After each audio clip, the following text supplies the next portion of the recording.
नवदुर्गा सहयोग संस्था द्वारा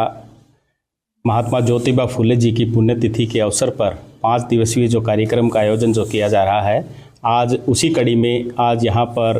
कायाकल्प योगा सेंटर में प्रतिभा सम्मान समारोह का आयोजन किया गया। सबसे पहले तो मैं सुरेश सैनी जी जो संस्थापक हैं संस्था के, जो लगातार इस प्रकार के सामाजिक कार्य और प्रोत्साहित करने वाले कार्य करते रहते हैं, मैं उनको साधुवाद देता हूं, उनको बधाई देता हूं। और दूसरा जो है, यहाँ आकर इतनी खुशी हुई कि हमारी जो शहर की हमारे भिवानी ज़िले की 2 बेटियां रेणु वर्मा जी और कविता हेलावत जी, जिन्होंने आज पूरे हमारे ज़िले का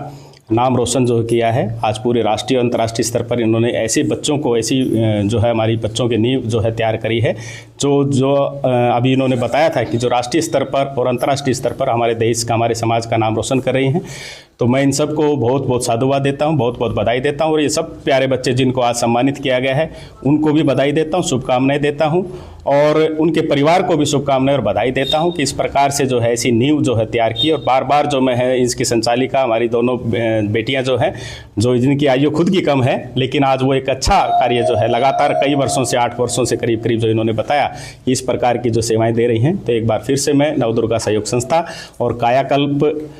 योगा सेंटर की जो संचालिका हैं उनका धन्यवाद करता हूं, उनको साधुवाद देता हूं कि इस प्रकार के लगातार कार्य करते रहें और मुझे यहाँ पर बुलाया, मुझे यहाँ पर सम्मानित किया, उसके लिए मैं बहुत बहुत धन्यवादी हूँ। मेरा नाम कविता हेलावत है और आज महात्मा ज्योतिबा फुले के जयंती के अवसर पर नवदुर्गा सेवा सहयोग संस्था की तरफ से हमारे कायाकल्प योगा सेंटर में सभी मेंबर्स ने आके सभी बच्चों को सम्मानित किया है और योग को बढ़ावा देने के लिए एक नई पहल शुरू करी गई है। जो भी ये प्रोग्राम्स किए जा रहे हैं, बहुत ही बढ़िया सराहनीय ये प्रोग्राम्स हैं जिसके अंदर योग को और आयुर्वेद को बढ़ावा दिया जा रहा है। हाँ, तो आज के ज़माने में क्या हो रखा है कि जब 21 जून आता है तो सभी लोग क्या करते हैं कि एक बार सेल्फी के लिए योग को अपनाते हैं और उसके बाद में भूल जाते हैं, जबकि ऐसा नहीं होना चाहिए। हमारी जो डेली लाइफस्टाइल है उसके अंदर हमें योग को ऐड करना चाहिए और साथ ही साथ हमें आयुर्वेद को भी अपनाना चाहिए, क्योंकि ये हमारी परंपराएं हैं जो हमें हमारे ऋषि मुनियों से प्राप्त हुई हैं, जबकि देश विदेश हमारी परंपराओं को मान रहे हैं और हम इससे पीछे भाग रहे हैं, जबकि हमें ऐसा नहीं करना चाहिए और हमें योग को बढ़ावा देना चाहिए। योग को अपने दैनिक जीवन में जोड़ना चाहिए ताकि हम ना कि सिर्फ शारीरिक मानसिक रूप से भी हम स्वस्थ रहें और हमें डॉक्टरों के पास ना भागना पड़े। अश्विनी कुमार, एसोसिएट प्रोफेसर हूँ BLJS कॉलेज तोशाम में। मैं सबसे पहले तो नवदुर्गा सेवा सहयोग संगठन और कायाकल्प दोनों ही केंद्रों को मैं बधाई दे रहा हूँ। कायाकल्प को इसलिए कि पूरे योग को राष्ट्रीय और अंतर्राष्ट्रीय क्षेत्र पर ये प्रचार प्रसार कर रहे हैं और नवदुर्गा सेवा सहयोग संगठन को इसलिए कि शहर में विभिन्न क्षेत्रों में, पर्यावरण में, शिक्षा में, योग में, स्वास्थ्य में, ब्लड डोनेशन कैंप में जो भी जिले में कार्य हो रहे हैं, सबके उत्साहवर्धन के लिए ये सुरेश सैनी जी तैयार रहते हैं। तो मैं दोनों को बधाई देता हूँ और साथ साथ समाज से निवेदन करता हूँ कि हम योग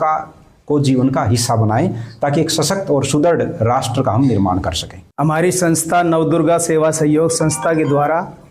शिक्षा के अग्रदूत महात्मा ज्योतिबा फुले की पुण्यतिथि के अवसर पर 5 दिवसीय कार्यक्रम आयोजित किए थे। आज हम कायाकल्प योगा सेंटर में पहुंचे हैं और वहां के जो नेशनल और इंटरनेशनल खिलाड़ी है उनको सम्मानित किया है, जिसमें हमारे बीच आज के जो हमारे मुख्य अतिथि थे SC कमीशन हरियाणा के वाइस चेयरमैन जी विजेंद्र बड़गुज्जर जी, जो पंचकुला से हमारे बीच पहुंचे हैं। तमाम युवाओं का, तमाम बच्चियों का हम आभार प्रकट करते हैं और विशेषकर जो योगा सेंटर की जो संचालिका है कविता हेलावत जी और रेणु वर्मा जी, मैं इनका बार बार आभार प्रकट करता हूं और मैं तमाम बच्चों से निवेदन करता हूं कि जो ये आज की हमारे जो शिक्षक है, इनकी एक एक बातों को ध्यान करके आप अपने जीवन में भी ज़रूर उतारा करें।